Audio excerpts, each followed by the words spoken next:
Well, you heard it here first, folks.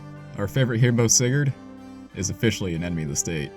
Left with no other options, we fled across the sea to the northern kingdom of Celeste, land of the Wind Crusaders said, and homeland of Prince Lewin. His mother, Queen Rana, actually welcomed us with open arms. It's a rare act of kindness in this cruel world. Celeste is a peaceful kingdom, watched over by its iconic wind mages and Pegasus knights. But of course, we know that's all about to change. Like we learned from Lewin earlier, there's a power struggle going on here between his uncles, and a war is brewing behind the scenes. More civil war, eh? Well, at the very least, you can consider this chapter a bit of a beach episode for Sigurd. Except, it's winter and snowing everywhere. Christmas special? Lewin will kind of function as our deuteragonist for this chapter. It's obviously his mess to clean up as the true crown prince of Celeste. It should be pretty nice for Sigurd to have a day where his country isn't hunting him down, his loved ones aren't being kidnapped, and his best friends aren't being killed. I mean, hell, maybe we can just traumatize Lewin this time and get him to finally take something seriously for once.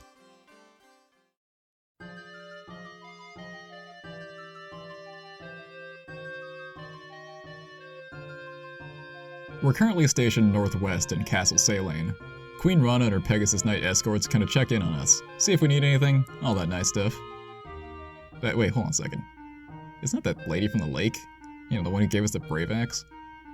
Small world. Jokes aside though, she really actually is helping us out of the goodness of her heart. No strings attached. I'm inclined to distrust things that are too good to be true, but honestly, it's kinda uplifting to just feel the kindness of a stranger for once. I mean, hell, she's even sending letters to King Asmer, advocating for our innocence. Though it seems like Reptor is keeping them from reaching his hands. Considering the king's illness, it's probably not too hard of a task. She urges Sigurd to stay patient though, and not give in to his anger.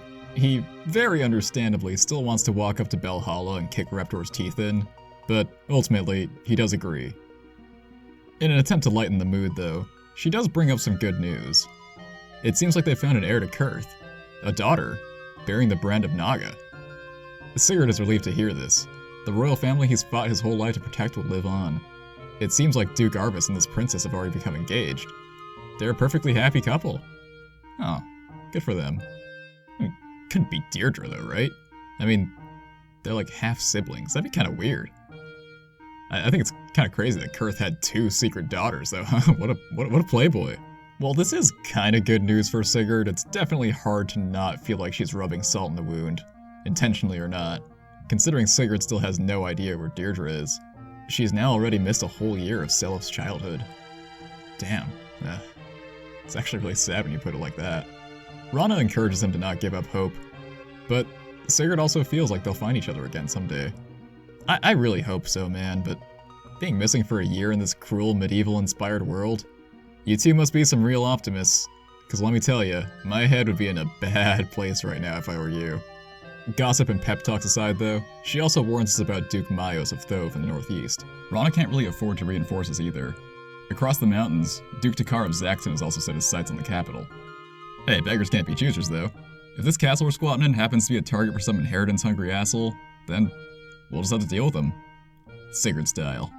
Lewin butts into the conversation too, trying to guilt trip his mom for ignoring him. But I mean, it's really no wonder she's giving him the cold shoulder. He was gone for like 2 whole years pretending to be a gash-hunting bard. Though admittedly doing a pretty good job of it. He tries to butter her up with a lifetime supply of shoulder massages and breakfast in bed, but his cheery joking is wasted on her. She tells him to meet her at the capital as soon as possible. Manya assures him that Queen Rana is actually really happy to have him back though, despite how she's acting. But, for now, they have to leave back to the capital. Though Manya at least leaves her younger sister Erin with us, and teases her a bit for having a crush on Lewin while she's at it. I mean, fair though, imagine having a crush on this fucking tool. Make a girl cry? That's not gonna fly. The three of them are all childhood friends though, so this is actually a nice little reunion for them. Our good old buddy Quan lets us know that he's heading back to Leonster, with Finn and Ethlin in tow. This kinda sucks, since Quan just got the gay bolg, and only got to kill one dude with it. And Finn and Ethlin have kind of been our MVPs for a hot sec. But honestly, Quan probably stuck around way longer than he was obligated to. He's the prince of an entire nation. The fact that he was even around for all of this is a testament to what a complete fucking bro he is. He even assures us that he'll be back later to help us out, this time with Leonster's full military might. The generosity never stops, man. They wish each other well, and they all head off southeast. Godspeed, my friend. But as soon as they're gone, Duke Myos makes his move. He sends out his army of wind mages and his Pegasus captain to Thorba to take us down. He's hoping to kill two birds with one stone here, taking Saelaine, and in the process, sucking up to Grandvale by bringing them our heads. Nothing really unexpected here though, this is all bound to go down. Besides, any loser reusing Elliot's portrait is sure to be a total mook, right? Well anyways, we have a lot of inventory work to do here, so let's step into the castle. I really like the Castletown theme for Celeste. It's so relaxing and Christmassy with its little sleigh bells. Though, honestly, it does feel a little bit melancholy knowing it's Christmas time and our wife isn't here to spend it with us. Anyways though, let's not get too mopey. We've got business to attend to. First off, Ideen buys Claude's Fortify staff. There's no explicit reason to do this now, but it's an A-rank staff, so at the end of this generation, Fortify is just going to disappear. That is unless Ideen has a daughter with Claude, and it's in her inventory. It's the best staff in the game, so I am not letting that happen. Next up, I sell Lachesis' Night Ring and Silver Blade and buy her Ethelin's Return staff that she sold last chapter. The Night Ring goes to Ira to pair with her new leg ring, and the Silver Blade will go to Holland. Sigurd buys Due's Wind Sword and Lex's Return Ring. Lewin buys Azel's Skill Ring to help his crit rate. Tail2 takes some of Due's money to buy the Shield Ring from Ira, hopefully help out her pitiful defense a little bit. After all, Wrath only works at low HP, not 0 HP. Our units are all getting up in the levels now, which makes the arena a lot easier. Easy enough to not record any footage of doing it apparently, but I did it, trust me. With that though, we have a lot of people at level 20 now. Azel, Holland, Ira, and Lachesis. So it's time for them to all class up.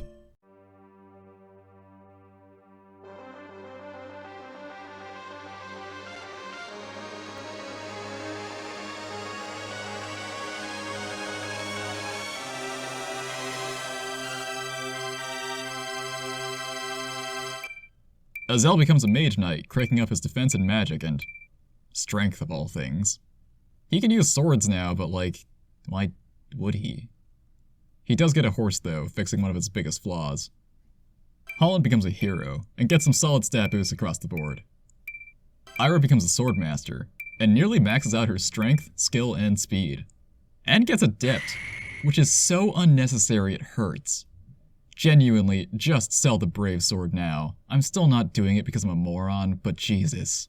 Brave weapon effects essentially count as an adept activation, so it can't even stack with adept. So this will really do nothing. I don't even think I realized that Swordmasters got adept until the end of this game.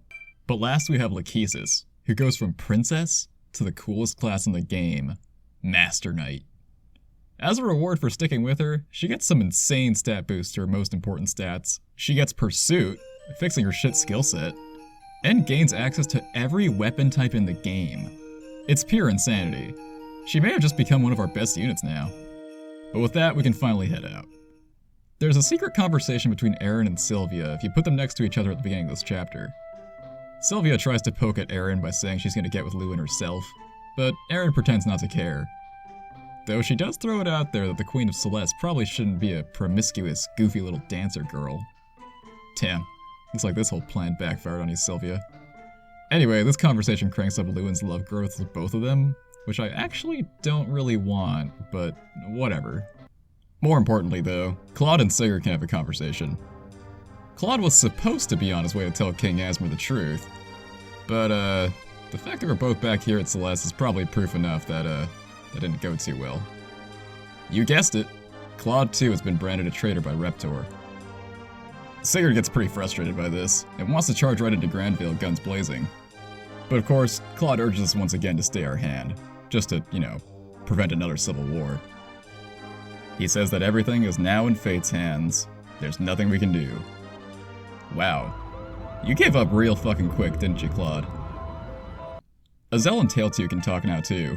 They're old childhood friends, so she feels a bit more comfortable with him. She's feeling pretty down, which seems unusual for her, and I don't think it's just the ADD depression this time. She initially only came with us because of Claude, but she's starting to realize the grimness of her actions. Everyone's clearly pretty upset about Reptor's schemes, and she worries about how people might treat her as his daughter. She feels like everyone just kind of puts up a facade around her. Azelle assures her that she is well liked in the army, though, and they just want to be sensitive towards her when it comes to bringing up her father. It's to spare her feelings. This does manage to cheer her up a bit, and Azelle promises to be there for her if she needs it again. Wow, Azelle, that was surprisingly sensitive. You finally managed to not drop the ball. Good job, man. It's good to know that Tale 2 still believes in her cause, and chooses to stay around, though. I mean, choosing to side against her own family like this cannot be easy. She tries to stay upbeat, but it's starting to take a toll on her. It's good she has someone to confide in, though, especially if it's not, Claude fucking telling her this is all in God's plan and shit. I like Tale 2 a lot. I hope things work out for her. The song that plays in this conversation is a theme of a character we haven't met yet, but it alludes to a deeper, inherent sadness and tragedy in Tale 2's character, despite all appearances. One way or another, though, she's in this journey for the long haul now. But anyways, this conversation gets them 100 love points and plus 5 HP for Tale 2. It's great that Azelle got a new horse, but I'm still trying to keep these two close, so he won't actually get to use it for a while. Anyways, Miles' army of wind mages very slowly shuffle towards us. Ooh, scary. At Zaxon, Dakar schemes with his captain Pamela. He's waiting for Miles to whittle us down enough so he can strike down Celeste without us interfering. Seems like he's got a backup plan too with Granvale. Struck a deal with a guy named Lord Andre. Ooh. Uh-oh. Don't forget to bring along Dew for this first part. You're gonna need him for something later. His presence is gonna save you a lot of headache. Just trust me. You can have Sylvia dance for him and your other infantry, just so they don't fall too far behind. Honestly, these mages really don't pose any threat to us at this point. Our army's getting pretty overpowered. Ira's new leg ring night ring combo essentially turns her into a mounted unit. Look what they need to mimic a fraction of our power.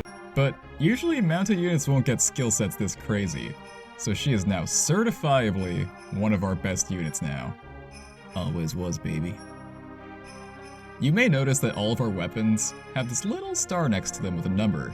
It's small, but this is one of my absolute favorite mechanics in the game.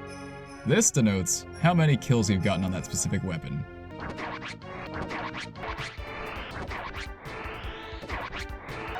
Sigurd's Silver Sword has obviously been doing a hell of a lot of work in this game, so it's at 40 kills.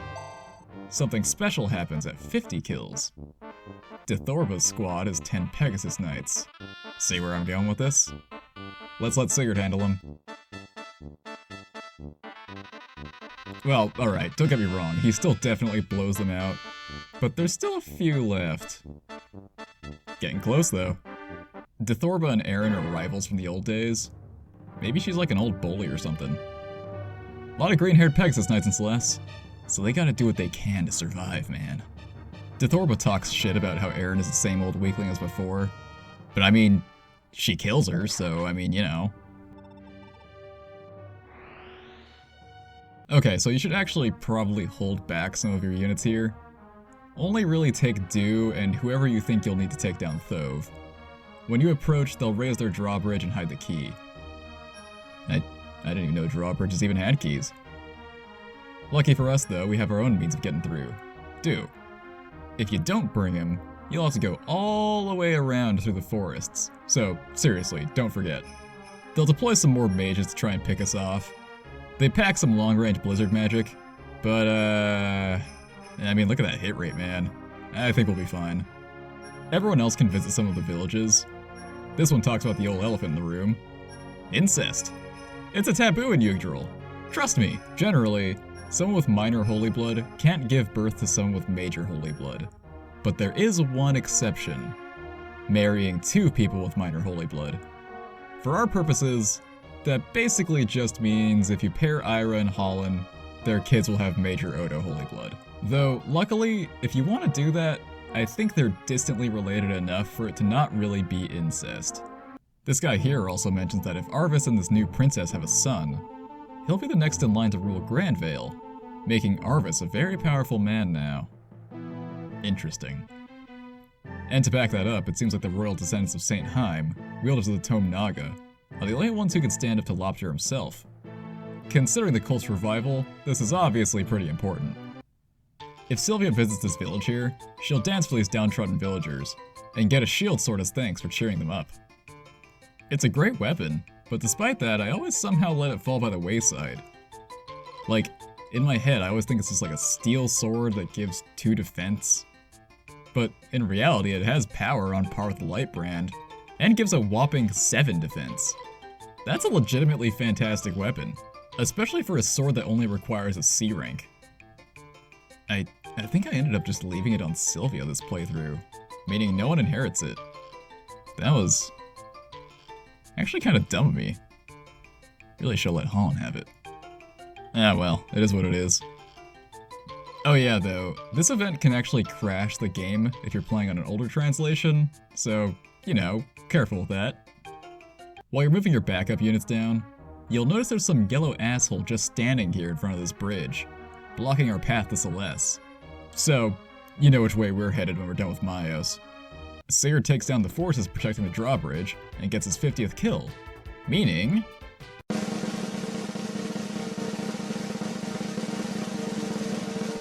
he now unlocks the critical skill on his silver sword. Okay, maybe it doesn't sound that drastic, but I love this mechanic. Considering you get to repair your weapons and pass them down to your kids, focusing on singular weapons like this really makes you feel like you're investing in the future. Now you might be thinking, okay, cool, so now Sigurd has like a 20% chance to crit now. That's neat, end of story. But the thing is, it gets even better. See, every kill after the 50th kill will also increase your critical rate by 1. The weapon gets stronger as it kills things. It drinks the blood of its enemies. This fucking tickles my little fucking giblets so good, man. It's yet another mechanic that endears you more to your weapons. And this is the only Fire Emblem game that does this. Okay, well, Tear Ring Saga also has it, but weapons break permanently in that game, so it doesn't really work the same. Although it does also have this kind of similar mechanic where it would keep track of how many enemies you killed of each unit type, and it gives you little bonuses to your avoid and accuracy when fighting their respective classes, based on how high the number was. It also keeps track of kills on weapon types and does the same thing, which is pretty cool in its own right. But, fuck, this isn't the Tear Ring Saga review, that comes later. Since we're waiting around on Dew anyway, I'll bring Tail to you around too. As the team's newest weakling, she could still use the EXP. But hey, in the time it took to get up here, she becomes married to Azel. Aw, how nice. You didn't end up bitchless after all, little buddy. Anyways, I stick her in the forest tier next to Azel, so she can take down some of these jerks with her wrath, bumping her up to level 16, cashing out pretty nicely. I kinda thought about killing Myos with Lewin, since they're rivals for the throne and all, but I mean, come on. This guy is just a recolor of Elliot, so I'm really not too concerned about it. Like seriously, imagine being less important than Elliot of all people. Embarrassing. Anyways, once we seize Thove, the people rejoice. Queen Rana is beloved in Celeste, especially compared to Myos, so our army is a welcome sight for once. Sigurd is pleasantly surprised that overthrowing local leaders is actually coming back in style. Nice and uncomplicated, just like the old days. We leave this nice old guy here to govern Thove for now. I guess? I'm sure he knows what he's doing. Sigurd swears that no matter what happens, he will never let harm befall Queen Rana. But, I don't know, Sigurd's a man of his word and all, but the world sure likes finding ways to fuck him over when he says stuff like that. Anyways, though, you can probably figure that the next battle is taking place at the capital in Zaxon. So I basically left half of my army by Saylane, just so that we don't have to backtrack through all of this. Sigurd has his return ring too to speed up the process. While we were waiting, Aideen and Claude ended up getting married too. They finally saw how much they had in common, like God and hair products. Good for them. Well, with Thove down, Dakar makes his move on the capital with his Pegasus squad led by Pamela, who's just Dithorba with longer hair. Manya moves out to protect Queen Rana. She can take down a little reused portrait boss, no problem, sure of it. I mean, this yellow guy here still won't let us pass, so they probably don't even need our help. Well, hypothetically, right? Just like Rana has us helping out, Dakar brings in his own Granville dogs. Andre and his Bow Knight squadron, the Bayesian Ritter. Nice haircut, by the way, asshole. You must have really dodged those good Jungbi jeans, huh? And, wait, no! They killed Lord Ring? You guys don't remember Lord Ring? Ideen's dad? He was, in the intro. Mentioned in passing at a village once. Anyways, the Granville Elite Bow Squadron is here. So maybe your Pegasus Knights can't really handle this one alone, huh? Wanna let us through now? Nope. Huh. Well, okay. Pamela's got a chip on her shoulder when it comes to Manya. Once she takes her down, she'll be the strongest Falcon Knight in Celeste. But how much does that really count for when you got fucking Bullcut McGee over here doing your dirty work? And, well... yeah. Yeah, Manya's dead. Oh man, how could this happen? How could anyone have killed her? Yeah, I wonder what we could have done to prevent it, huh, Mr. Yellow Mage? Okay, look, I'm gonna be honest. I like Manya enough. About as much as you can for how little screen time she gets, but like... I think this chapter's design is kind of flawed fundamentally for the story it's trying to tell. I get it, this is a scripted death. It is sad, but like...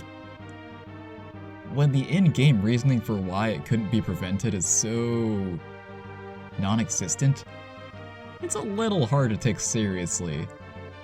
And maybe it's my own fault for knowing what to do already and leaving some of my troops behind. You're probably supposed to watch helplessly while Manya gets slaughtered, because you have to backtrack all the way to Ceylane or something. But I just don't really think it's that hard to put 2 and 2 together based on the way the map's laid out. This forced death is just kinda lame to me. Seriously, Rana, just hold your troops back and wait for us. Y'all literally would have been fine. All this said though, this concept is one they execute far better at a later point in this game, so... you know, it is what it is. Once Manya's defeated though, Andre orders Pamela's squad to retake Thove from us while she moves on Celeste. Shit. Tail 2's still up there, but while she could use some EXP, I don't think she's quite ready for a whole Pegasus squadron. So I warp Lachesis back so she can protect Thove, and return Tail 2 to Ceylane. Andre takes the capital without our... interference, and leaves it to Dakar while he rides back to Granville. He stations some axe fighters to ravage the capital and take the queen hostage. Their leader, Donovan, wants to have some fun with the townspeople, but Rana already evacuated them while she stood behind. Atta girl. Dakar also has a little girl boss mercenary squadron to defend Zaxon, led by the cruel swordmaster Lamia. More fun for us down the line, I guess. That bastard of a yellow mage is finally gone now, so we can actually progress. Who even was he? Where'd he go? You know, whatever, who cares? Wait a second. Could it be Anti-Lewin? Tail 2 gets warped back home, and we slowly make our way through the mountains towards those escaped townspeople in Celeste. Aaron picks off this blizzard mage and hits level 20. Nice. However, she can't handle both of these mages at once, so I silence the other one. Blizzard isn't normally that much of a threat, but I don't want him aiming for the townsfolk. As we make our way south, Donovan deploys even more soldiers to hunt them down. Dude, I beg of you, please find a hobby or something. If you ever need an incentive to be good to these virtual innocents, this game's got you covered. It provides an excellent one for you. Rescuing any one of these green units will give you 100 EXP. In other words, a free level up. Lewin will take this first one. He was getting a little bit too close to enemy range for my taste. But most of these will of course go to Tail 2. Sylvia can dance for her too so she can get a few of them a bit quicker. No one in Donovan's army has anything to write home about. Just rush in there and take him down. They shouldn't give you any trouble. Lewin gets a kill on Donovan, freeing his mother and hitting level 20. Though, I want him to clean up this mess he's caused in Celeste himself, so we won't be warping him back home to class up anytime soon. On the other hand, Tail 2 also hits level 20, but she'll chase down the rest of these villagers back to Ceylane so she can class up. With the capital freed, Queen Rana is safe. Sigurd apologizes for not getting here sooner, but Rana understands the piss barrier is not so easily broken, and is simply grateful for his arrival. Sigurd swears to avenge Manya for her though, and get the revenge in Dakar. But hey, you know what? Sigurd was right at least. No physical harm came to Queen Rana at least. With the Queen's blessing, we can now bring the fight to Zaxon. Both Dakar and Myos have now shown their true colors as avaricious traitors, so there's really no reason not to. Let's not forget too, and I mean, let's really not forget now, that Lewin was supposed to visit his mother at the capital as soon as possible. Arriving at Celeste, he manages to keep her word to her. She wonders if Sigurd's good boy energy is rubbing off on him. Kinda wishes Sigurd was her son, and yeah, I feel it. Lewin doesn't particularly like her talking down to him like that, but she totally owns him, saying he's basically a screaming baby compared to Sigurd. And I mean, honestly, fair. Even now, I feel like he's trying to deflect the seriousness of the situation. I mean, really, the castle was seized by men who've shown no remorse in killing innocents. And the best you can muster was I was pretty worried there. Still though, Lewin is shook by Manya's death. He even admits that it should have been him to die out there, which is pretty damn big for him.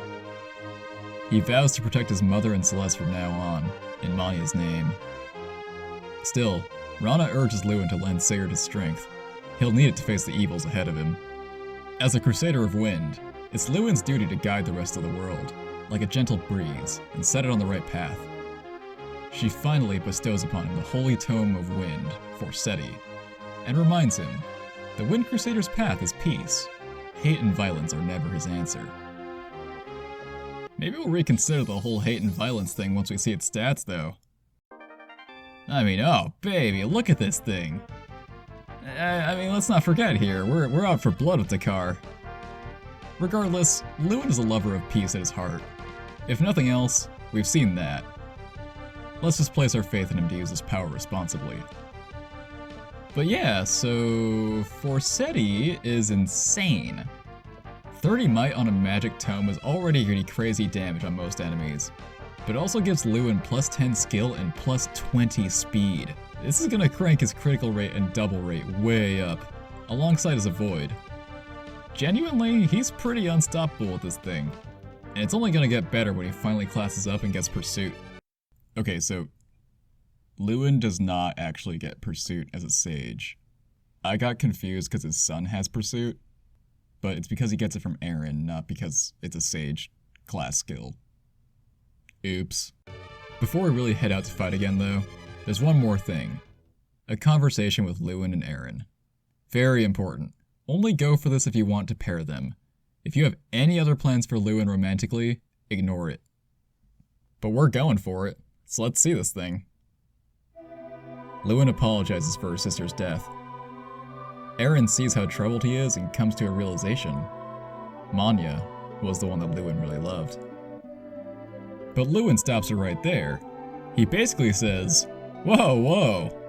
Yeah, I had a thing for your dead sister when I was younger, but now, it's all about you, baby."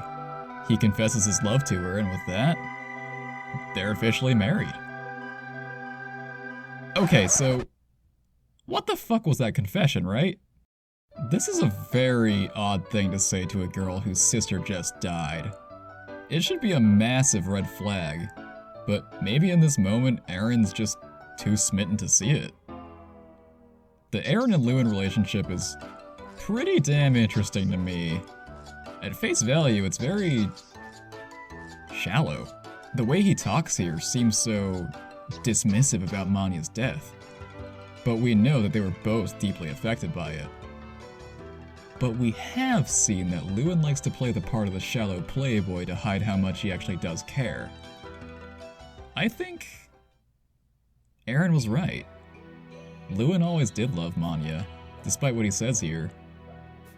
Aaron is his second choice. Hell, maybe even his third or fourth. Maybe deep down he really wanted to run off and become a performing duo with a quirky, probably underage dancer girl, or smoke weed with a cute ADD mage girl, and you know, not just stay with a shy, overly serious girl he grew up with from a place he ran away from. She's not a character whose personality I have a hell of a lot to say about. Though I do love what she did with her hair. I think Erin is the unrequited love Pegasus girl trope. Except she actually manages to get with her princely love. Though maybe we'll see later that things aren't quite as magical and fairy tale-esque as we think. I think he realizes here the proper choice was always to stay in Celeste and perform his duty as king and the Crusader of Wind. He could have settled down with a cool older sister type babe that he loved from his childhood. But the opportunity for that has passed. And now, all he can do is settle here with a sister of the girl he loved, whose death they both feel guilt for, and share their grief. Maybe he feels like he can alleviate her grief through his love, and silently shoulder the guilt on his own. It's the only way he can even start to pretend to take responsibility for leaving his country behind. Or maybe he's just a sleazy, unserious playboy and I'm looking way too far into this. Maybe they just genuinely love each other and it's beautiful and that's that. But I mean, if you do this conversation, it's an automatic marriage between the two. You skip the whole usual courting process altogether. You could have Sylvia at 499 love points with Lewin, and Erin at the bare minimum, and they'll get married if you have this conversation. If that doesn't scream, I'm morally obligated to marry this girl, I don't know what does. The great thing about this game is that my interpretation, or a more wholesome one, are both equally valid. My brain just stuck together the information I was given into a story that made sense to me. I think that's what scares me a bit about an eventual remake. The beauty of this game to me lies in the way that your personal experiences shape these characters. But a remake will solidify and validate a handful of writers' ideas of who these people are, and these interpretations that we made will just fall to the wayside, turning into mere fanfiction. I mean, if they weren't already. Anyways, maybe for now, my evidence for this interpretation feels a bit lacking, but don't you worry, I'll have more to say about it as we go on. Maybe just not in this episode. Well, with all that drama done with, we can start dealing with Lamia's mercenaries. You want to get a drop on them first, ideally. There's some nasty weapons in here, like a killer bow, a silver blade, a sleep edge, and a brave sword. You might find yourself in over your head if they get the first strike. Azel can use his range to his advantage and... well, okay, fine, never mind then. Bridget can use her range to her advantage and pick off the brave sword user for us. Thank you. Lamia's silver blade packs a wallop, but I mean, she's not even worth a babe alert when you put her up against Ira and Bridget. I mean, come on. They do give us a beating though, but it's fine. We have Fortify now to keep the whole army fighting fit. Once you take Celeste back, Dakar will also order Pamela back towards our main army, so, you know, look forward to that too. Tail 2's back at Saylane now, so let's class her up into a war mage.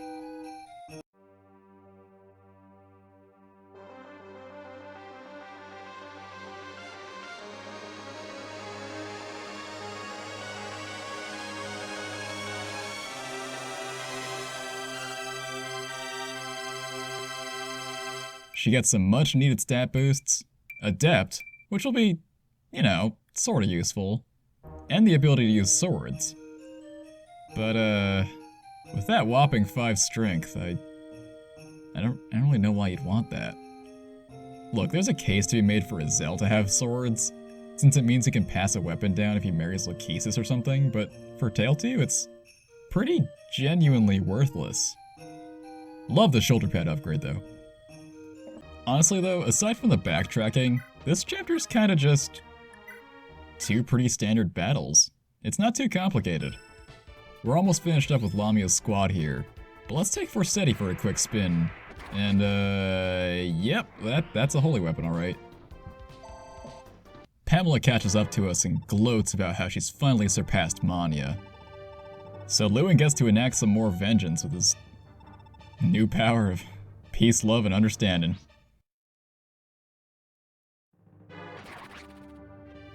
Nice. Our army is so jacked now. So really, the rest of Pamela's squad goes down no problem, especially with Sigurd critting all over the place now. Hell, even Azel's getting some good kills. Once they're out of the way, we just have to deal with Dakar and his long-range blizzards, and a few generals which fall instantly to Ira's Astras. Lewin faces down his old uncle Dakar, and gets his last little piece of justice for his fallen lady love.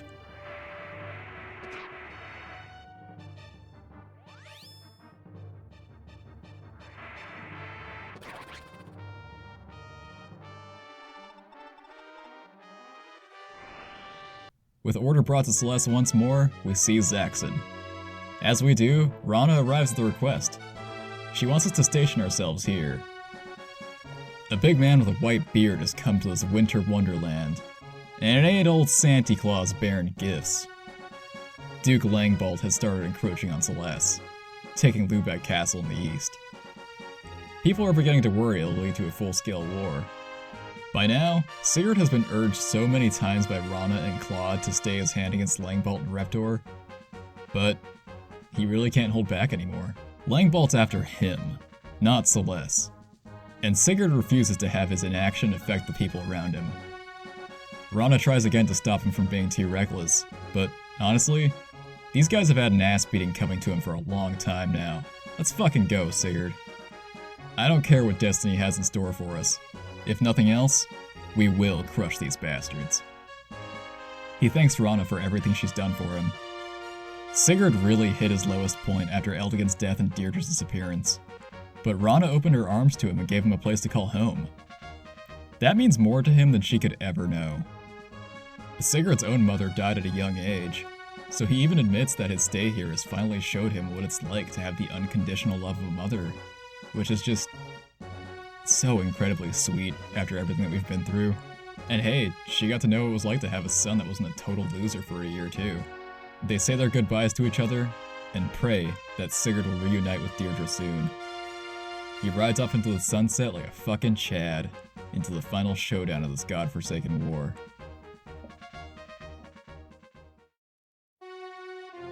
Our little vacation in Celeste is over. It's time to finally stop running from our problems. Langbolt's right at our door, here to take our heads, but after everything he's done to frame us, you can bet your ass we are just as ready to take vengeance ourselves. It's gonna be a battle for the history books. Killing Langbolt alone, though, isn't enough. If we're gonna prove our innocence, we'll have to do it by force, and rip the evil straight out of Granvale's heart.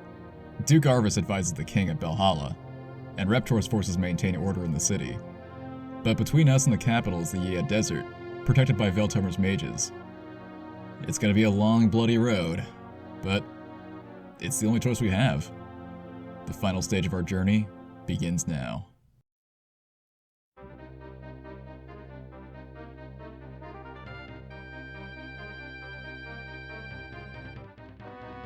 Holy shit. It's Byron. He's still alive. What a legend. But, unfortunately, he's not doing so hot. Well, to be more precise, he's on the verge of death. But he stays alive by sheer force of will. He needs to see his son one last time and deliver his birthright. Langbolt is furious that Byron's still alive and kicking after all of his effort to put him down. He demands that he's finished off immediately. I mean, he knows that Sigurd with a holy weapon is gonna be some pretty bad fucking news for him. And I mean, considering what he's like without one? Yeah, you know, fair. He sends out a huge squadron to kill that dying old man. How many times do we have to teach you this lesson, old man? Langbolt's eldest son, Danan, is apparently out eliminating the last of Izok's resistance. And as for Lex, well, he's in bed with Izok's resistance. So it's all up to old Slater here, huh? Though of course, Andre, being the total fucking brown-noser he is, deploys to take us down too. Though as soon as he leaves, Langbolt starts talking shit about how he killed Ring. See, Langbolt's a completely evil, remorseless traitor, and even he knows how awesome Lord Ring was. Oyfe spots the lone knight fleeing the Dozal armies, and Sigurd insists that we help him. He doesn't know it's his own father yet, but you know Sigurd, he's just that kind of guy. Byron may be bleeding out there, but we still have to do our preparations. Clear out the arenas again. This enemy combatant's name is Nazar? That's hilarious. Anyways, once you beat him, he joins your army. We'll be classing out the last of our units now too. Jamka, Lewin, and Aaron.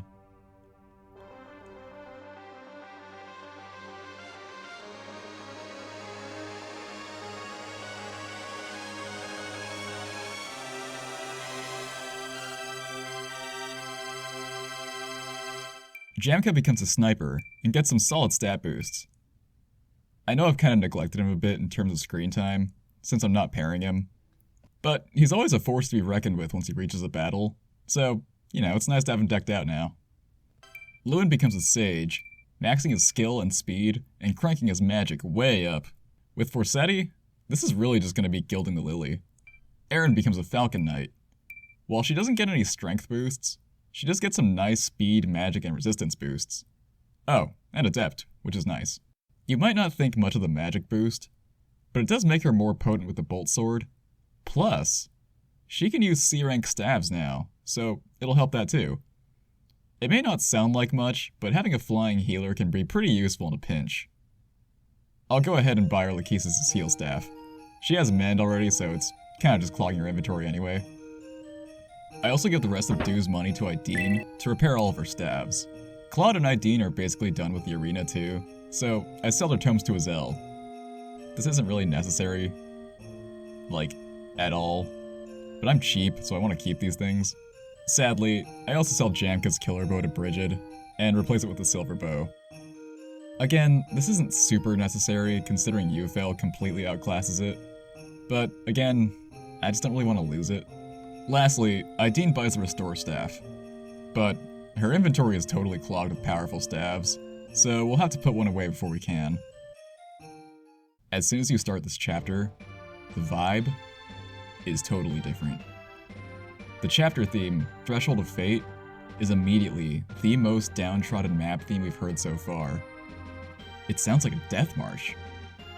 And as it builds up, it leads to the motif of the song Conversation 1. Okay, look, it's not a very good name, but it plays during a lot of the really tragic talks. It's a fantastic song for this desperate fight against their own countrymen. I knew how this story went down the first time I played it, but God, I was still completely enraptured by the way this song sets the stage for the events of this chapter. And speaking of tragedy, we have some talks too. Ideen and Brigid have to face the truth. Andre isn't their little baby brother anymore. He's grown into a backstabbing monster. Brigid makes a decision. As the rightful inheritor of Yufel, she'll put him down herself and wipe the stain off of House Jungbi. Even as a pirate with no memories, she still upheld a code of honor. There's no excuse for Andre at this point. She regrets that she'll have his blood on her hands, but they agree that they have no other choice. Ideen and Claude take a moment to talk too. He has a gift for her, the rescue staff, which is pretty nice.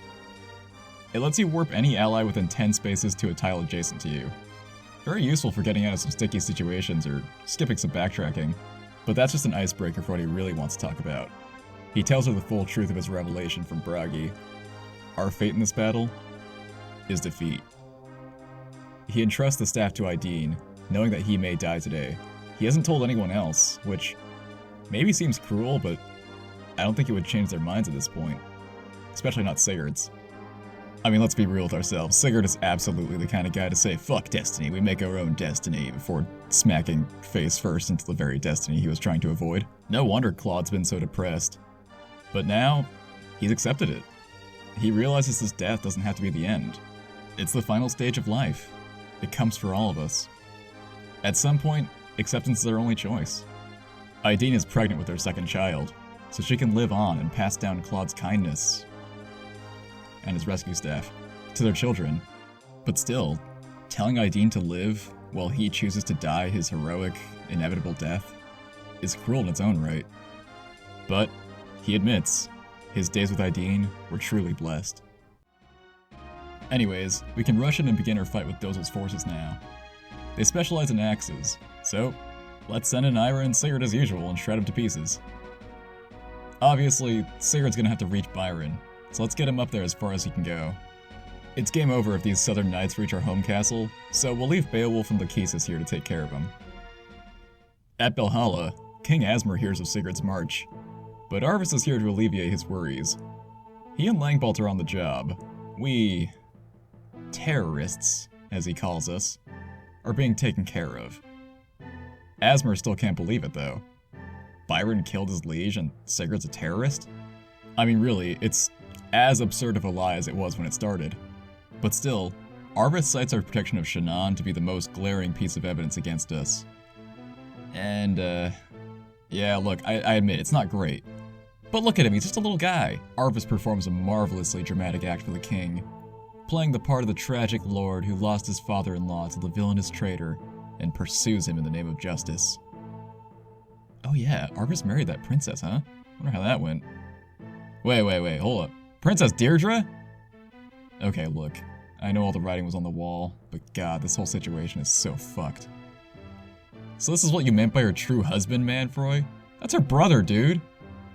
King Asmer is nearing death, but he loves his sweet new granddaughter and the hope she represents. He almost can't believe she's real, but she bears the brand of Naga on her brow, so her heritage is undeniable. Still, he wonders where she came from. But as we all know, she has no recollection of it. All she could remember was her name when Arvis found her lost in the castle grounds, and from there, it was love at first sight. She just has that effect on people, I guess. Arvis didn't even know her heritage until he introduced her to Asmer, so if nothing else, his love is genuine, if not a bit weird. He reminds Arvis that Naga is the only one capable of striking down Loptyr, so their bloodline must never die. He basically tells him to, get it on already. Have a son, who will be the new king of Grandvale. And until that son comes of age, Arvis will act as his regent, making him the next emperor of Grandvale. Oh, how little you know, my friend. We've pushed through the first line of enemies. Nothing is left between us and Byron now. So, he comes up to talk to us himself. Sigurd is overjoyed to see him still alive, and Byron is likewise proud to see us make it this far. But as we know, he's on his last legs, and it's all Langbolt and Raptor's fault.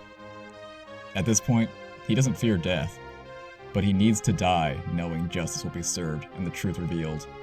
He apologizes for failing us, and passes on Tyrfing so he can finish the job. And with that, his life comes to an end. Tyrfing is broken already.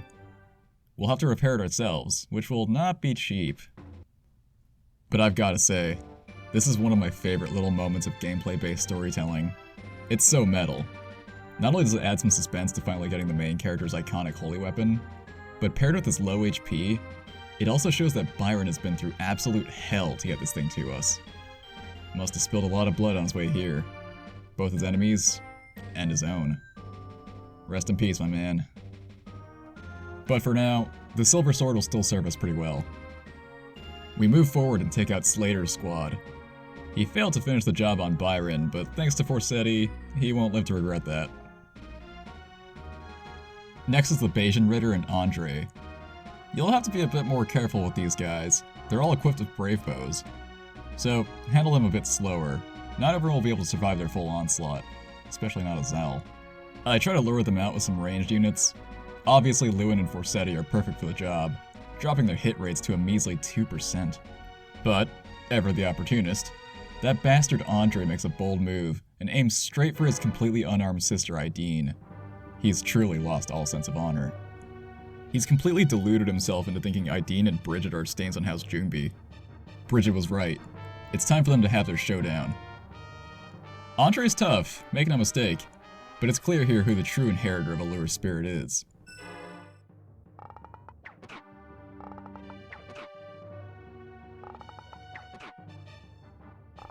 That one's for ring, you dumb motherfucker! Bridget takes him down, and with his dying breath, he begs his son Scorpius to take his vengeance on us. Hey, look man, considering what you've done, I'd say you're lucky your son didn't kill you himself. One of the villagers around here will tell us about Eldigan's son, Ares. He was born before all this tragedy went down. He's about 3 or 4 now, a bit older than Seliph.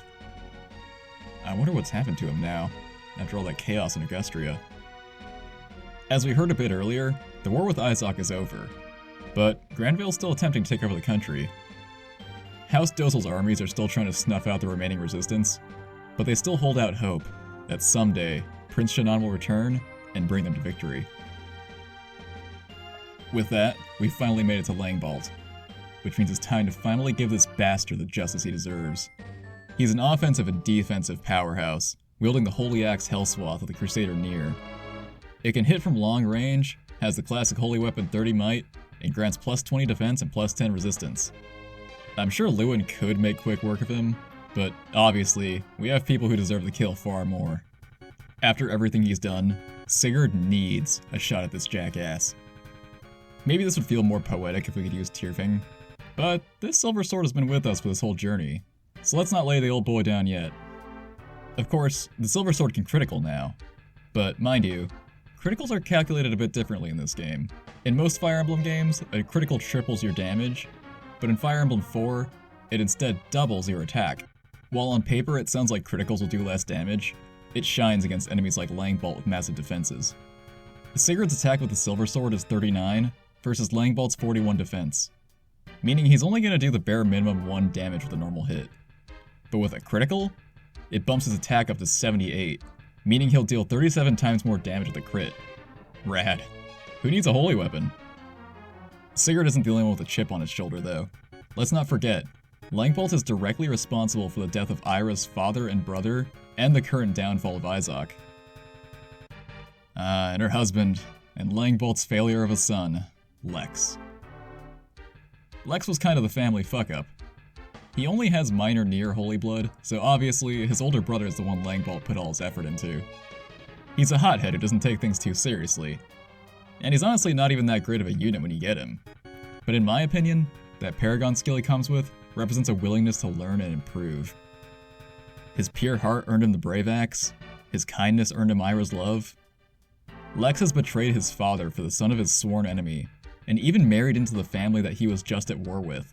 So there's no doubt that Langbolt thinks he's even more of a fuck-up than ever. But we've seen Lex's journey. We know that now, he's at his peak as a man. Lex's attack and Langbolt's defenses are equal, so like Sigurd, he can only do 1 damage with a normal hit. But let's not forget, Ira's gonna be here to support him. With her help, they pull off a critical hit and take him down together. You're not my dad! It's pure fucking poetry, man. This might just be my favorite moment in the whole playthrough. Well, we finally exacted some vengeance, but obviously, there's more bloodshed to come. We're near the border of Izok, so Sigurd makes a request to Oyfei. Danan may have occupied Izok, but he hasn't asserted total power yet, making it a safe haven compared to the desert battlefield ahead. But Oyfei refuses to run away with his tail between his legs. Not after all this time. He couldn't bear the dishonor of abandoning his lord in this pivotal moment. It's heartbreaking, but Sigurd insists. It's not just for Oyfei's sake, it's Celeste. He's only 2 years old now. He can't be dragged into this fight any longer. Considering this, Oyfei begrudgingly agrees to his request. He swears to protect Celeste, no matter what happens. But he makes Sigurd promise to come back for him when the war's over. And of course, Sigurd swears on it. Shannon butts in too. He made a promise to Deirdre that he'd keep Celeste safe. After failing to stop her kidnapping, he can't bear the thought of breaking his promise to her now. And you know what? He makes a good point. It's Izok. I mean, our people have slaughtered their king in cold blood and invaded their land. They aren't just gonna take in a couple of Grandvale refugees without question. As the Prince of Izok, he's the only one here that can really keep them safe. Sigurd is reluctant to ask so much of these children, but Oyfei and Shannon have both grown into solid swordsmen over this last year, so ultimately, he agrees to let Shannon go. He swears to get stronger, so no one can ever hurt Celeste, and they leave to Izok. Also, I adore this little overworld sprite of Oyfei holding baby Celeste so much, you don't even know. As they leave, Sigurd apologizes, as if he knows that for the first time here, he's made a promise he doesn't intend to keep. Anyways, we have a castle now, so we can finally repair Tyrfing. But god damn, that's expensive. It costs $400,000 to fire this weapon for 12 seconds. We can't even repair it all the way. Well, let's take a look at the thing. 30 might as usual, standard for a holy weapon. In other words, insane. It gives plus 10 skill and speed, and a whopping 20 resistance, and the prayer skill, which can keep fatal attacks from killing you at low HP. Interesting. It's a powerful weapon, no doubt, but it focuses more on pure survivability, more than just power. I think that suits Sigurd pretty well. He's not a man who takes pleasure in war. He just wants to protect what's dear to him. Also, fun fact, if you have to class up, Oyfe will still be at your home castle to do it. It's pretty funny. But, you know, I figure you're not likely to do it after the chapter starts. It seems like something is brewing in the south. Oh, it's Quan! Oh yeah, he said he'd be back to reinforce us. Awesome. Another chance to whip out the old gay Bolg. She apologizes for dragging him into another fight. But I mean, come on now, it's Quan. He's not gonna turn down an opportunity to help out a bro in need, even if it means going to war with a massive empire. Things are gonna be dangerous from here on out though, so Quan urges Ethelyn to return to Leonster. But she's a bit too headstrong for that. She wants to help out Sigurd just as much. He's her brother after all. And you know what, that's great and all, but for what it's worth, I think Quan's probably right. I mean, she brought her fucking 3-year-old daughter Altana with her. It's a war in a blazing desert, baby. I understand where you're coming from and all, but like, maybe you could have just left the kid with the sitter? I mean, even Sigurd knows better. And that's Sigurd. She does reluctantly end up agreeing, though. They also have a newborn son at home waiting for them. Leif. They have Finn watching Leif and defending Leonster right now. And, you know, Finn's a Chad, so she'll be safe there. But still, she wants to stay by Quan's side a little bit longer. Even if just for a moment. Fine. Who could say no to you, you bloodthirsty death machine? Oh, fuck you. It's Trevant, that dirtbag Thracian mercenary leader we saw back in Augustria. Horses and sand are a bad combination, so this is his prime opportunity to settle the feud between Thracia and Manster. Quan didn't see it coming. He left half of his army in Leonster, expecting them to strike there instead. But this scenario leaves them at a severe disadvantage. Trevant isn't just some random sellsword though, he's the king of Thracia. Meaning he's packing the Holy Land's Gungnir, cranking up his strength, speed, and defense. If you thought Gay Bolg would give Quan the upper hand here, think again. They're not gonna have mercy on any of them, not even the child. At Veltomer, Arvis and Reptor both receive word of Langbolt's death. Reptor's in a panic. He assumes Sigurd would pose no issue. Which is a weird assumption considering that Sigurd's already toppled 2 countries for you, but you know, whatever, okay. He and Langbolt both sent off their sons and a portion of their armies off to conquer more land, so they're shorter on troops than they should be. Arvis is still as smugly confident as ever though. Veltomer's mages are stationed throughout the desert, and they have the Thracian mercenaries to back them up. Reptor knows Arvis will be king when Asmir dies, but he urges him to not forget the filthy, backstabbing bastards who helped him get there.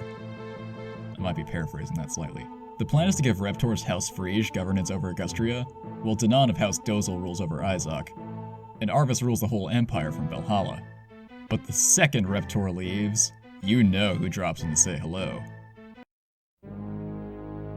Round of applause for Manfroy, everybody. Boo, you stink!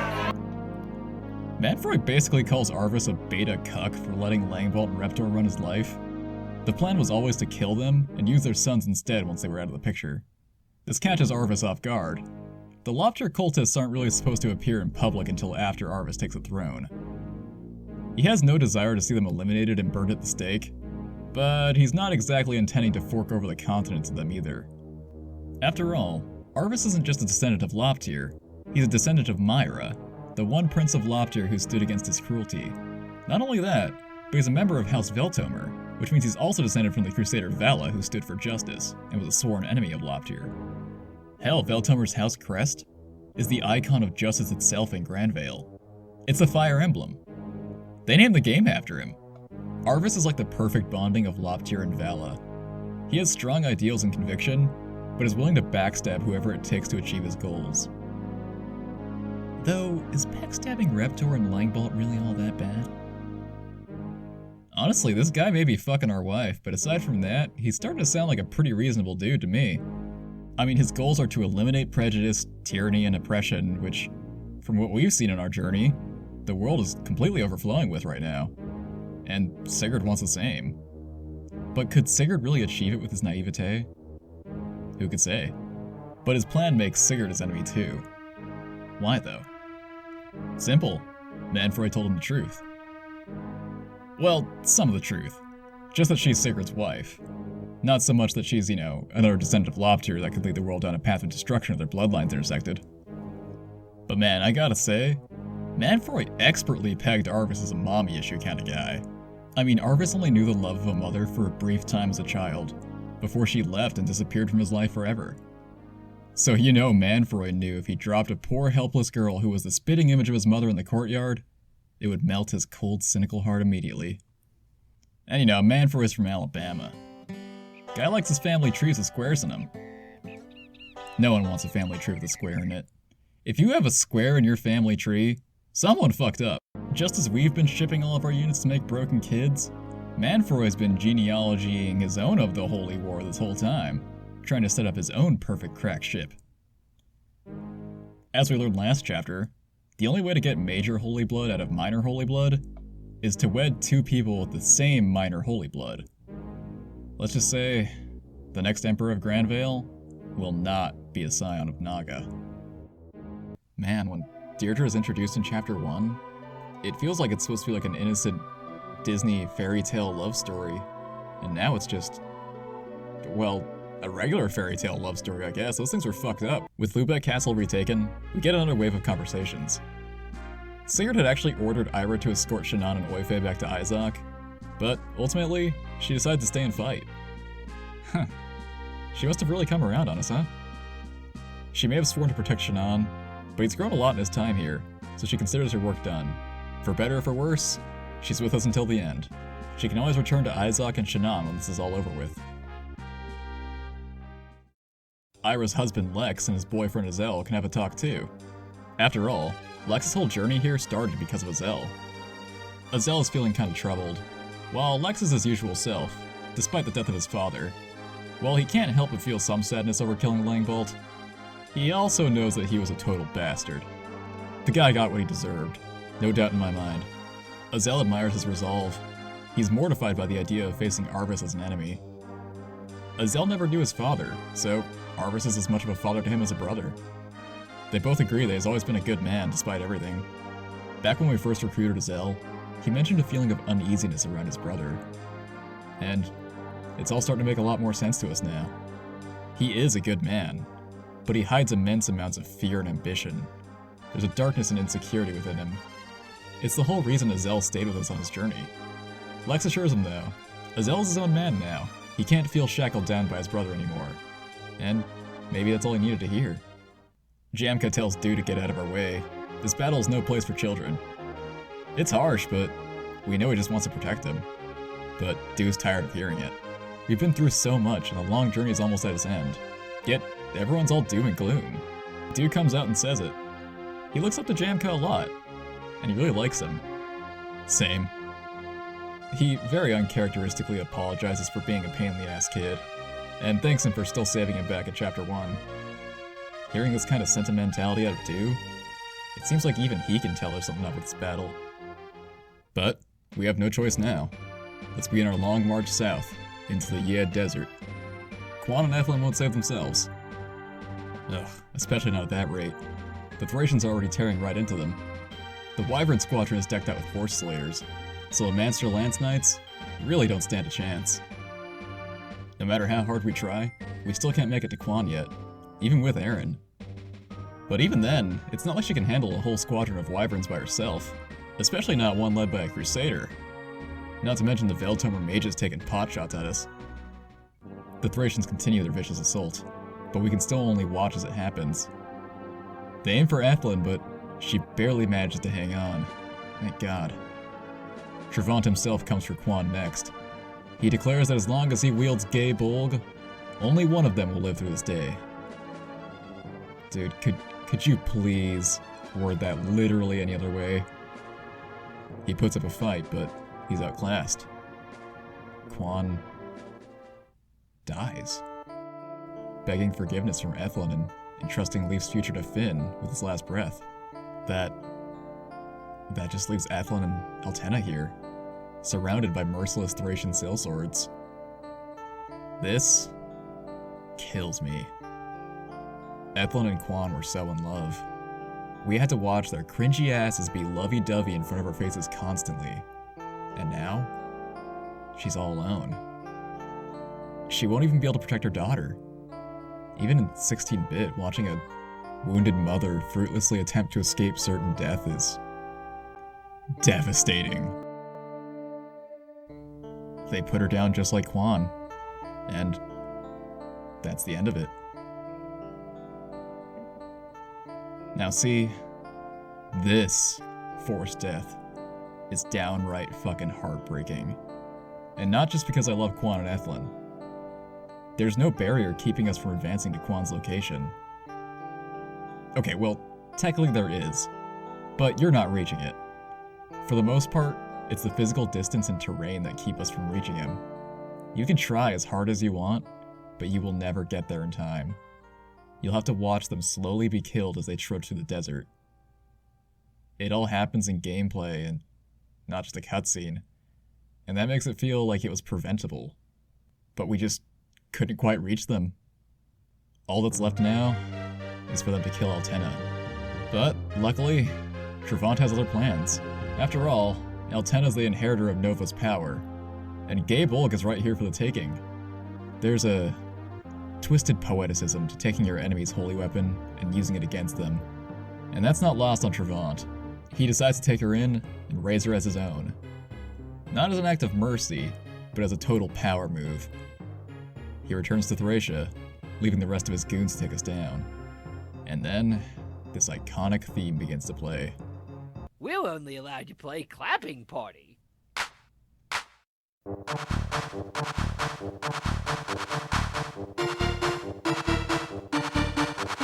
The Thracian army theme is objectively pretty goofy. But goddamn, it's hard to not feel like it's a menacing song when it comes after this fucking massacre. And honestly, that's a power move. It's borderline playful and mischievous sounding. But maybe that's why it's so memorable. You'll become very well acquainted with this song in the future, so get used to it. We're their next target, so we'll have to take down this flying gang of murderers ourselves. Like, half of our army is mounted, so it'll be bad news if they manage to swarm us. You know what that means. Lewin, get your ass in here and grind some meat. The Veltomer mages slowly pick away at us with their long-range meteors, but thanks to Tyrfing, Sigurd can tank through any mage he wants now. With its power, we can take down their leader Vaha, no problem. We seize the oasis town of Fenora, but the town elder has some unfortunate news to relay to us. As you and I know, there was a battle to the south, between Leonster's Lanzenritter and the Thracian Draco Knights. There were no survivors on the Leonster side. Sigurd can't even comprehend the tragedy of this. All he can do at this point is beg forgiveness for dragging them into it, and continue the fight. After all, Veltomer and Thracia are still hot on our tails. Reptor finally takes to the battlefield himself, but he's still on the verge of pissing his pants here. He's now convinced that Arvis is sending him out to die. Hey man, you reap what you sow. Arvis's baddie commander Ida assures him that everything will be fine. They have a plan. Guess that's good enough for him. For now, his orders are to stay in formation and lure us in. They'll only start moving once we're in range. Well, Fenora is ours, and the final battle approaches. And with it comes the last of our lover conversations. Lewin makes Erin promise that she'll return to Celeste, no matter what happens in this last battle. Neither of them are ready to die here. Erin says that being with Lewin has been like a dream. It's everything she ever wanted as a child. And they promise to always stay together. It's good to see that Lewin has alleviated some of Erin's grief. Do I still question the complete sincerity of this relationship? Yeah, maybe. But this all checks out. Azel marches out to the battlefield, but Tailtooth tries to stop him. She promised him that she would leave to Celeste for safety with Erin and their children. Azel just can't bear the thought of Tailtooth killing her own father. He says he'll take the responsibility himself. Like Sigurd, Lex wonders why Ira didn't just leave for Izok. But Ira throws it right back at him. If he wants someone to watch the kids so bad, he can step up himself and male wife it up, while she performs the heroics.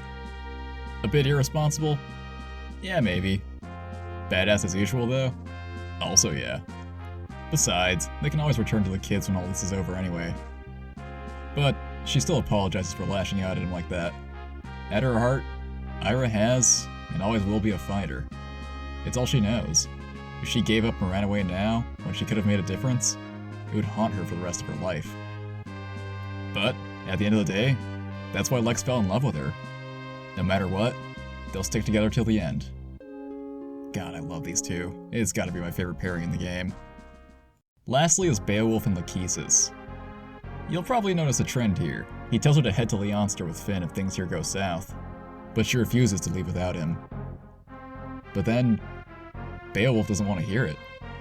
He hits her with the, "I knew how you felt all along. It was fun while it lasted." Oh man, this one is pretty dense for how vague it is. I've seen people interpret this one so many ways. Some people seem to think that Beowulf got cucked by Finn. The whole, "I knew how you felt all along," meaning she always had feelings for Finn instead. I guess this, and some lines in Thracia 776, will explain why people ship Lachesis and Finn in the first place. This is definitely how I read it the first time. But really, the true meaning is obvious, right? He's talking about Eldigan. He feels inadequate compared to him, like he could never truly replace him in her heart. Whether she really harbored romantic feelings for her brother or not, it's a feeling he just can't shake. That, or he's intentionally trying to rile her up, so that she drops her stubbornness and leaves to safety of her own accord. Or maybe he's also just a fighter at heart, and he doesn't think he's good enough for the family life. Who can really say? Beowulf has, and always will be, something of an enigma. With that, all that's left is to march onto Veiltomer and end this once and for all. But the Yed Desert still stands between us. It'll be a long march. Have Aaron pick out the rest of the meteor mages while we trudge through the sands. Normally, I'd give more shit to this game for making us go through this big-ass desert with its heavy movement penalties, but honestly, paired to the somber map theme, it's kind of powerful. It really feels like a grim march to our deaths, a moment of somber peace before the journey ends. Once someone enters the range of this meteor mage, the battle begins. With Tyrfing, Sigurd's gonna have nothing to worry about. But a lot of this army is ranged, so be careful with your soldiers who are lagging through the desert. Azel gets caught in the fight, but he's actually doing really well. They all fall to his lightning, one by one. He's on a roll. Oh shit. Reptor's making his move. Well, this is your chance, Azel. You've been the butt of so many jokes since the beginning, but now you can finally prove your manhood to Tale 2. Finally take some responsibility. Ouch. Killed in one shot. He isn't even close to being able to uphold his word. It's kind of sad, actually. Yet, kind of poetic in its own right. We reload to avoid his death, but let's be real. His failure here can't really be erased. This time, Lewin takes the brunt of the range strikes instead, and of course, he's fine. As soon as Reptor's army moves out though, Ida makes her move and executes Arvis's order. The meteor mages are to change their target, to none other than Reptor's army. Yeah, you guessed it. This whole plan was a trap for Reptor all along, not us. Ol' Arvis may be fucking our wife, but he's still on our side. What a fucking guy. They strike Reptor's army with some striking accuracy. Poor guy knew it was coming, but what was he gonna do at this point, huh? His downfall's been coming for a while now. All he could do was sit back and watch it all fall apart. Sigurd rushes in with Tyrfing and takes down the bulk of Reptor's close-range forces with ease. Even now, at the end, Reptor won't drop the act, calling Sigurd a traitor once again. But we know, Sigurd is one of the last truly upstanding men in Grand Vale. Reptor is the real traitor. He's the last one who's really responsible for all the strife Sigurd has gone through. But Reptor berates Sigurd for his naivete. Power is everything now. Kurth and Byron let their ideals get in the way of their power, and now they're dead. And that's that. It's a fundamental truth that seems self-evident to men like Reptor, who lack any faith and trust in their fellow men. But this is where Sigurd professes everything that he stands for. A knight only seeks power to bring honor and justice to the people. Killing Reptor, who has twisted this code for his own greed, is necessary to set Granvale back on the right path. If Reptor truly believes that might makes right, then let's prove to him our worth. Tyrfing allows Sigurd to take one hit from Reptor's mighty Mjolnir, but still, it isn't enough to take him down alone. Without a holy weapon, no one else in range of Reptor will be able to take him out, not without dying themselves. That is, except for Tailtew, his own daughter. She's low on HP, putting her in range of Wrath. I always got the impression that Tailtew was something of a daddy's girl. Maybe it's because she doesn't talk trash about her father, like Lex does with Langbolt. They're both heartbroken to face each other like this. But he's still deluded enough to call Claude's revelations lies, and decides Tailtew's too far gone. She needs to die to uphold his own sick, twisted sense of honor. Being willing to kill your own father in battle is one thing, but being willing to kill your own daughter is as heartless as it gets. I have no sympathy for this man. Reptor's Aegis skill activates, nullifying the first hit. But Tailtew gets a Clutch of Depth activation, and with it, Wrath, killing Reptor once and for all. We don't get to see the guilt of this patricide, but the blood is squarely on Tailtew's hands. We can imagine her guilt vividly. Azel has failed her today, spectacularly. But with Reptor gone, the rest of his army disappears. It's over. Let's seize the castle and finally clear our name. Ida comes to congratulate us and deliver the good news. Arvis was on our side all along. This whole affair was Reptor and Langbolt's doing, but they had too much power for Arvis to resist until now. Sigurd doesn't question it too much. All's well that ends well, he says. Things have been so bad lately that he's just willing to take whatever good news he can get. Naive as ever. Arvis and the Royal Guard have arranged a welcoming ceremony for us at Valhalla. We're to head there immediately, finally take a load off. And the first thing on Sigurd's mind after restoring his good name is compensating his allies for everything they've done for him. Man, what a guy.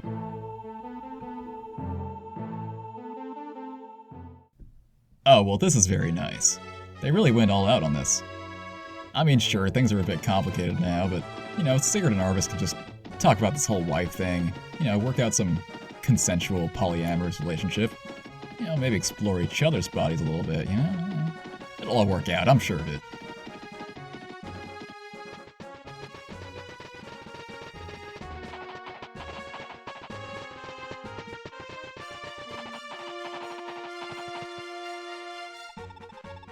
What an auspicious day. Unfortunately, the king couldn't be here to greet us. His illness has only been getting worse. But you know, Sigurd tries to stay in good spirit, laugh it off a bit. He figures the goofy little misadventures he's been on that have resulted in the death of multiple direct family members and important friends probably didn't help much with the king's stress. But it's alright now. He can apologize as soon as the festivities are over.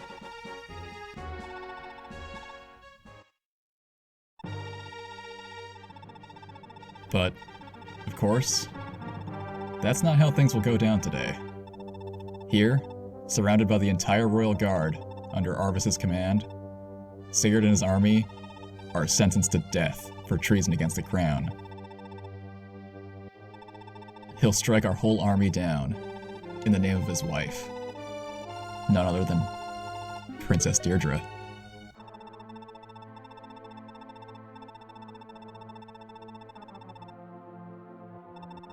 The song that plays here is called Beloved One.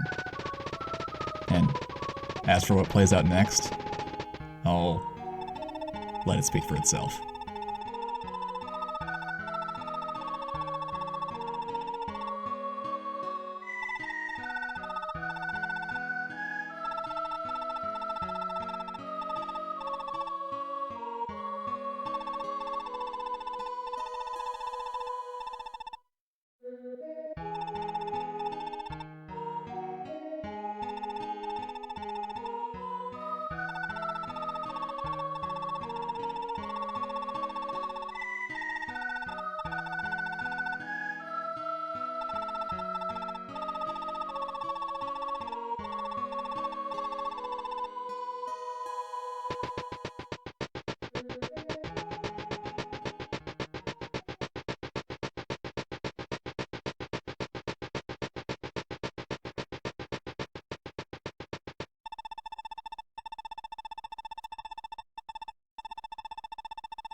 So, this is the end for everyone. This is what it was all for. What it was all leading up to. Pure despair. I know it's corny, but I've been thinking about these characters nonstop for the last 6 months. Maybe it seems like less time as a viewer, but it's genuinely sad to me now to have to leave them all behind. So, I want to take a second to wrap up this generation and say goodbye to everyone. Quan, the Prince of Leonster. Oh, Quan, you lovable doof. The biggest wife guy in the army, couldn't double to save your life. But still, a man of complete integrity. You were the best friend a man could ask for in this world. I just hope in the next life, you make an effort to look behind you a bit more often. Ethelyn. Just calling you Quan's wife or Sigurd's brother is such an understatement. Your kindness and healing kept us afloat since the beginning. And as you grew and gained new tools, you became one of our most valuable offensive assets as well. Maybe you shouldn't have brought your 3-year-old daughter through the desert during wartime, but I won't knock you for your naivete. It runs in the family. The two of you deserved better than this. Sigurd, the heir of Chalfie. Oh, Sigurd, Sigurd, Sigurd. I've probably said enough about you throughout the series, but what's a little more, eh? You were a shining, brilliant beacon of light in this rotten world. Kind, handsome, powerful. You had everything going for you. But ultimately it was your faith in people that was your greatest strength and your downfall. This is possibly the saddest way for you to go out. Everything you fought for was a lie. Your love had been whisked away by the man who stabbed you in the back, and your son will have to face this cruel world without you. Hopefully, at least now, you can finally find some peace. It's been a hard journey. Noish, Alec, you two fell by the wayside in this journey after the beginning, but when your lord was facing impossible odds, you were the first to stand by his side, and that will always mean something to me. I've used you and appreciated you in past lives and future lives, I'm sure. This journey just wasn't your time to shine.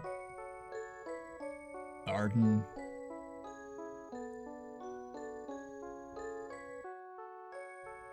Lex of House Dozel. Alright, I've got no regrets, so you can take me to hell or wherever it is I'm going. Oh man, this one hurts. Lex, you have experienced more growth than anyone else in this journey.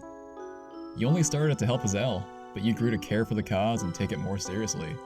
You melted the cold heart of Ira, a woman your family certainly would have made you an enemy of, and ultimately became one of our strongest units. To see you taken out here, when you could have spent your life growing even more, is truly painful. Easily one of my favorite characters in this game. Azel of House Veltomer. Despite my constant shit-talking, I love you too in your own right, Azel. You're a hopeless romantic. You couldn't hurt a fly, even if you tried. You've failed countless times, up until the very end. But at the very least, you never gave up. You're a gentle soul, and to see you killed by your own brother's forces is truly tragic. I'm sure neither of you wanted it to end this way, and when Arvis realizes what he's done, he'll surely be heartbroken.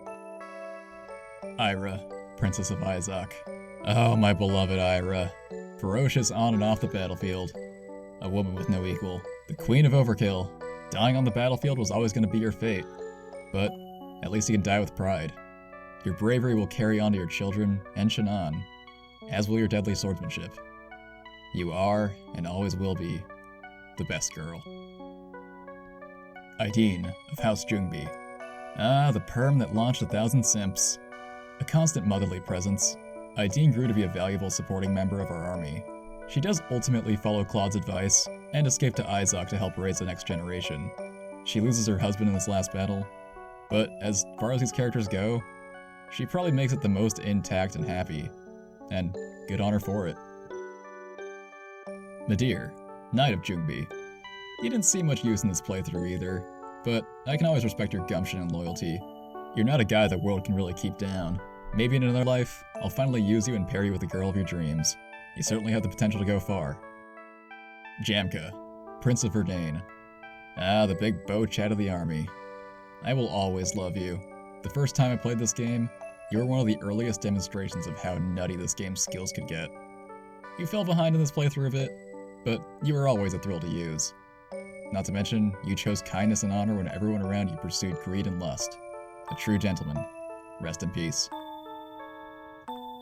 Lachesis, Princess of Nordion. Lachesis and Augustria have been through so much over this journey. She's lost her home and her family, but has grown so much in the face of hardship. Unfortunately, while she finally became a Master Knight, she didn't get to flex her new power for long. She's taken Beowulf's advice and escaped to Leonster with her daughter, but unfortunately, that does not mean her story will have a happy ending. Beowulf, the free-spirited mercenary. Even a mercenary can have principles. Beowulf may have fought for a paycheck, but he still chose the side he believed in, and I can respect that. Who knows what his life was like before he met him, what insecurities he harbored within himself, but it's sad to think that his last conversation with Lachesis ended on such a sad note. Whatever emotions lie within his heart, they led him to search for death today, and he found it. Holland, the Gladiator. What can I really say about Holland? You were surprisingly idealistic for a gambler, joining our army on a total whim. You joined up to get stronger, and you did it. Ever reliable, sturdy, upbeat, a real golden retriever of a man. I didn't think I'd miss you much, but somehow, you surprised me. You and Bridget also did actually get married at some point, I just don't know where it happened. So, there's that. Dew, the Thief. You may not have been the starring combat unit, but you still found ways to make yourself pretty useful. You pick up money and trinkets like a crow, and give them to the women of the army to keep their morale up. You're basically our mascot. You were too young to die here. Lewin, Prince of Celeste. Lewin has been a smug, insincere douchebag for most of the time that we knew him, but recent events put him on the upswing. He's matured a lot recently, but he still has a lot of growing to do. By some way or another, he survives this battle. But can a tragedy on this level really harden him into a better man? Or will he revert back to his irresponsible self and fall into despair? Only time will tell.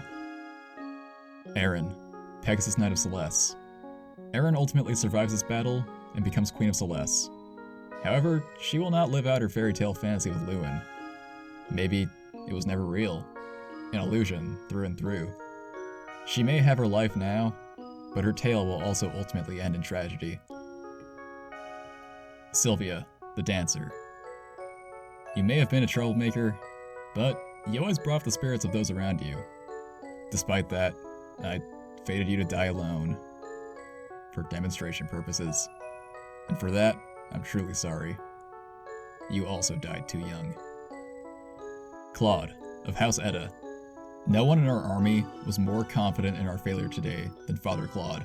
Despite that, he calmly walked up to death and accepted its cold embrace.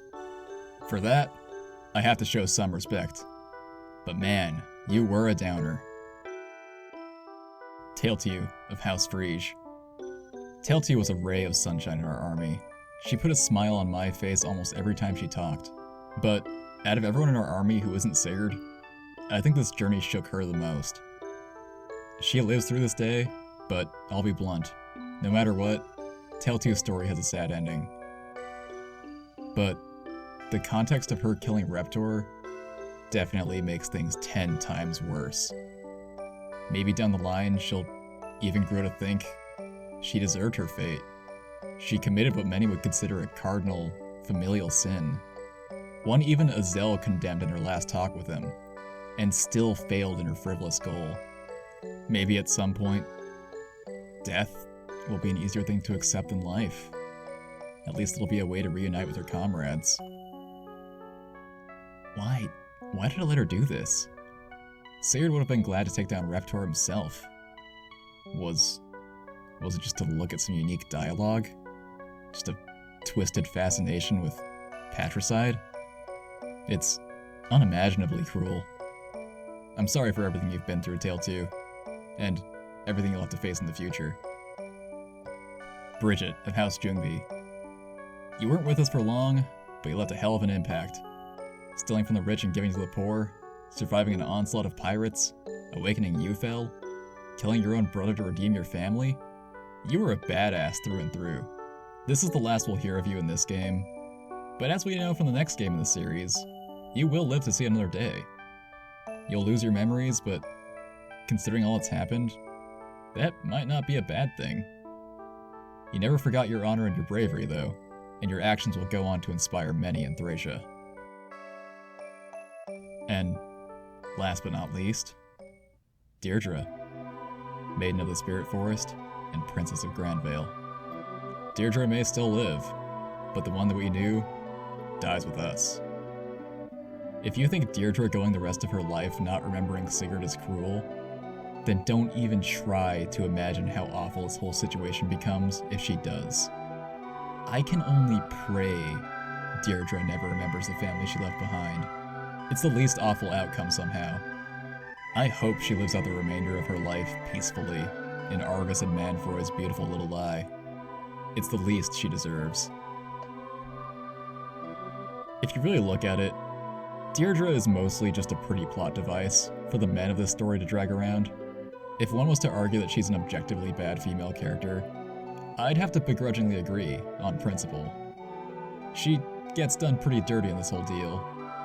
But despite all that, it's impossible to not feel anything for her and Sigurd after this massive tragedy. After this, I always yearn for those simple days. Sigurd and his friend's tragic tale is but one of the Loftyr cult's countless cruelties. He was born in an age of prosperity, like his ancestors before him, and it all came crashing down, like it did for them too.